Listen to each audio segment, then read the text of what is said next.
Kronologi kecelakaan maut di eksit Tol Bawen, truk remblong tabrak 13 kendaraan, 3 orang tewas. Kronologi kecelakaan maut di eksit Tol Bawen Semarang pada Sabtu petang tanggal 23 September tahun 2023, diungkap oleh seorang saksi mata. Kecelakaan karambol di lampu merah kawasan eksit Tol Bawen Semarang itu diduga disebabkan oleh truk yang mengalami remblong. Saksi mata, Samsul, menceritakan apa yang ia lihat ketika kecelakaan maut itu terjadi. Ia mengaku melihat 7 mobil dan 7 motor yang tertabrak truk dalam kecelakaan di eksit Tol Bawen Semarang itu. Insiden ini bermula saat truk tronton dengan nomor plat KBMAD 8911 ia melaju dari Bawen menuju Salatiga. Namun, di dekat TL di eksit Tol Bawen, rem truk mengalami kendala dan menyebabkan kecelakaan yang tragis ini. Di lokasi kejadian, tampak sejumlah kendaraan lainnya juga ringsek. Untuk menangani kecelakaan itu, jalan di persimpangan eksit Tol Bawen ditutup total. Terlihat polisi di lokasi kejadian menangani kecelakaan tersebut.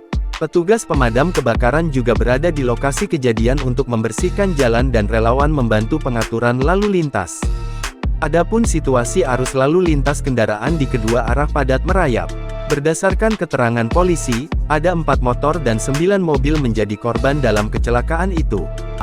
Bawen, di mana ada satu kendaraan truk dengan nombor AD 8911IA, itu dari arah kota Semarang, dari arah Semarang menuju ke arah Salatiga, kemudian mengalami remblong.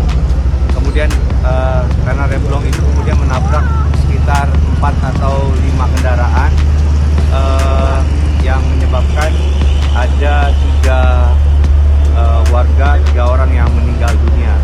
Kemudian tadi dari Satlantas sudah melakukan penanganan lokasi sehingga sekarang arus juga sudah lancar.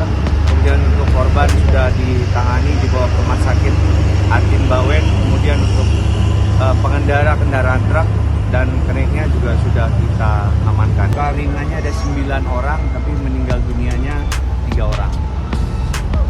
Kalau untuk total kendaraan yang terlibat dan motor sama mobil berapa? Kalau sementara ada 4 mobil dan 9 sepeda motor. Kapolres Semarang, AKBP Ahmad Oka Mahendra, yang berada di lokasi kejadian, mengkonfirmasi bahwa 3 orang tewas dan 9 orang lainnya mengalami luka-luka akibat kecelakaan tersebut. Semua korban kecelakaan truk remblong di eksit Tol Bawen dievakuasi dan mendapatkan perawatan di Rumah Sakit Atin Bawen. Identitas pengemudi truk tronton adalah Agus Rianto, berusia 44 tahun, dengan alamat di Klepuk Krajan Donorojo. 4 mobil dan 9 sepeda motor terlibat dalam kecelakaan ini. Kerugian material akibat kejadian ini mencapai 90 juta rupiah. Jangan lupa subscribe, share, komen, dan like ya!